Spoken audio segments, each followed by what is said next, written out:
Bismillahirrahmanirrahim. Assalamualaikum warahmatullahi wabarakatuh.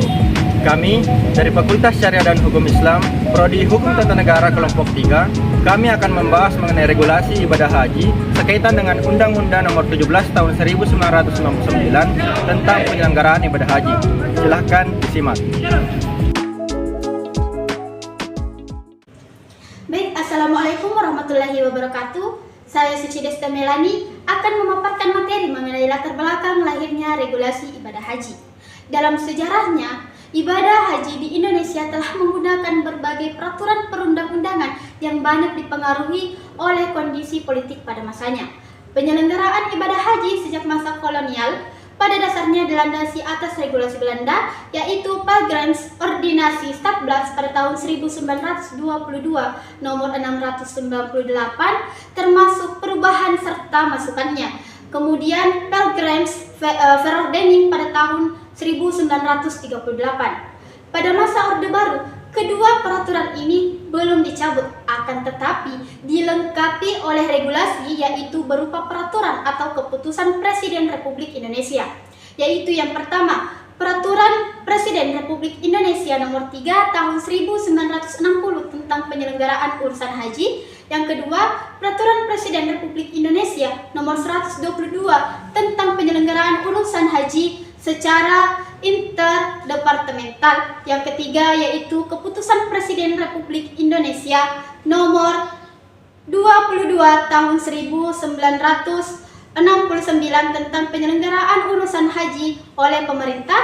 Yang keempat yaitu Keputusan Presiden Republik Indonesia Nomor 13 Tahun 1981 tentang penyelenggaraan urusan haji. Yang kelima yaitu Keputusan Presiden Republik Indonesia Nomor 62 Tahun 1995 tentang penyelenggaraan urusan haji. Perubahan demi perubahan dilakukan agar terselenggarakannya pelaksanaan ibadah haji yang baik dan terpenuhinya suatu keputusan tersendiri oleh para jamaah haji yang telah pulang dalam melaksanakan ibadah haji tersebut. Dibutuhkan suatu landasan sebagai instrumen dalam pelaksanaan ibadah haji. Di Indonesia, ibadah haji merupakan suatu yang sangat dinanti-nantikan oleh seluruh umat muslim, di mana di Indonesia diperlukan adanya waktu tunggu atau waktu antrian, di mana waktu antrian di Indonesia ini untuk perjalanan ibadah reguler pada saat ini yaitu sekitar 7-8 tahun, sedangkan untuk perjalanan haji plus yaitu sekitar 3 tahun. Nah, dapat kita lihat bagaimana waktu yang diperlukan untuk menantikan ibadah haji ini. Oleh karena itu, untuk menanggulangi masalah atau menindaklanjuti permasalahan tersebut, maka pemerintah mengeluarkan Undang-Undang Nomor 17 Tahun 1999 tentang penyelenggaraan ibadah haji yang kemudian dilengkapi dengan ditetapkannya Undang-Undang Nomor 13 Tahun 2008 tentang penyelenggaraan ibadah haji. Bismillahirrahmanirrahim. Assalamualaikum warahmatullahi wabarakatuh. Perkenalkan, nama saya Muhammad Mufli Mutawalli. Kali ini saya akan menjelaskan mengenai dasar hukum dari Undang-Undang Nomor 17 Tahun 1999 tentang penyelenggaraan ibadah haji. Nah, dasar hukum undang-undang ini adalah Pasal 5 ayat 1, Pasal 21 ayat 1, dan Pasal 29 Undang-Undang Dasar 1945. Kemudian ada ketetapan MPR nomor 10 tahun 1998, Undang-Undang nomor 5 tahun 1974 tentang pokok-pokok pemerintahan di daerah, kemudian Undang-Undang nomor 9 tahun 1992 tentang keimigrasian, Undang-Undang nomor 14 tahun 1992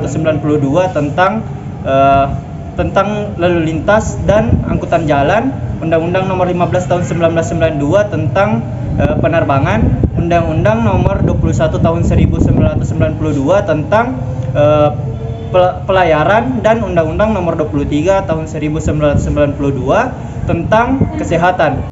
Baik, bismillahirrahmanirrahim. Perkenalkan, nama saya Muhammad Mufli Mutawalli. Kali ini saya akan menjelaskan materi mengenai perubahan dan perbedaan undang-undang tentang haji. Nah, undang-undang tentang haji ini diatur pertama kali dengan Undang-Undang Nomor 17 Tahun 1999 tentang pelaksanaan ibadah haji. Kemudian undang-undang tersebut dicabut dengan Undang-Undang Nomor 13 Tahun 2008 tentang pelaksanaan ibadah haji, dan kemudian undang-undang tersebut dicabut lagi dengan undang-undang yang baru, yaitu Undang-Undang Nomor 8 tahun 2019 tentang pelaksanaan ibadah haji dan umroh. Nah, perubahan ini terjadi karena masyarakat sudah menganggap ini tidak sesuai lagi dengan hukum dan perkembangan masyarakat. Nah, ada pula perbedaan mengenai Undang-Undang Nomor 17 tahun 1999 dengan Undang-Undang Nomor 13 tahun 2008, yaitu pada Undang-Undang Nomor 17 Tahun 1999 mengatur mengenai pelaksanaan haji dibagi menjadi dua, yaitu haji biasa dan haji khusus. Nah, kemudian untuk Undang-Undang Nomor 13 Tahun 2008 itu mengatur mengenai haji dengan sistem who first come first serve. Mungkin itu saja yang dapat saya sampaikan. Terima kasih. Saya Andi Rendiarta, sebagai pemateri keempat akan menjelaskan mengenai tujuan pembentukan regulasi Undang-Undang Republik Indonesia Nomor 17 Tahun 1999 tentang penyelenggaraan ibadah haji dan umroh. Yang pertama, yaitu sebagai upaya penyempurnaan sistem dan manajemen penyelenggaraan ibadah haji perlu terus ditingkatkan agar pelaksanaan ibadah haji berjalan aman, tertib, dan lancar sesuai dengan tuntutan agama. Dan yang kedua, untuk mengatur mengenai hak warga negara yang beragama Islam untuk menunaikan ibadah haji dan kewajiban pemerintah melakukan pembinaan, pelayanan, dan perlindungan dengan menyediakan fasilitas, kemudahan, keamanan, dan kenyamanan yang diperlukan oleh setiap warga negara yang menunaikan ibadah haji. Dan yang ketiga, penyelenggaraan ibadah haji ini bertujuan untuk memberikan pembinaan, pelayanan, dan perlindungan yang sebaik-baiknya melalui sistem dan manajemen penyelenggaraan yang baik, agar pelaksanaan ibadah haji dapat berjalan dengan aman, tertib, lancar, dan nyaman sesuai dengan tuntutan agama, serta jamaah haji dapat melaksanakan ibadah haji secara mandiri sehingga diperoleh haji mabrur. Sekian. Assalamualaikum, saya Rizky Amanda akan menjelaskan sedikit materi mengenai regulasi ibadah haji. Pada tahun 1999, pemerintah mengeluarkan Undang-Undang Nomor 17 Tahun 1999 tentang penyelenggaraan ibadah haji. Undang-undang ini mempertimbangkan bahwa satu, negara Republik Indonesia menjamin kemerdekaan warga negaranya untuk beribadah sesuai dengan agamanya masing-masing. Yang kedua, ibadah haji merupakan rukun Islam yang kelima, yang wajib dilaksanakan oleh setiap umat Islam untuk yang mampu melaksanakannya. Yang ketiga, upaya penyempurnaan sistem dan manajemen penyelenggaraan ibadah haji dapat dilakukan dan dapat ditingkatkan agar pelaksanaan ibadah haji dapat berjalan secara aman, tertib, dan sesuai dengan tuntutan agama. Dalam hal ini, pemerintah selalu melakukan upaya-upaya yang konkret untuk meningkatkan pelayanan jamaah haji. Upaya konkret yang dilakukan oleh pemerintah seperti dengan melakukan pembangunan serta perbaikan tempat-tempat embarkasi yang merupakan tempat pemberangkatan ibadah haji ke Saudi Arabia, serta pemerintah melakukan pendekatan dengan pemerintah Saudi Arabia agar dapat meningkatkan pelayanan jamaah haji. Itulah pemaparan materi dari kelompok kami mengenai Undang-Undang Nomor 17 Tahun 1999 tentang penyelenggaraan ibadah haji. Sekian dan terima kasih. Wabillahi taufiq wal hidayah. Wassalamualaikum warahmatullahi wabarakatuh. BTS mu. Assalamualaikum.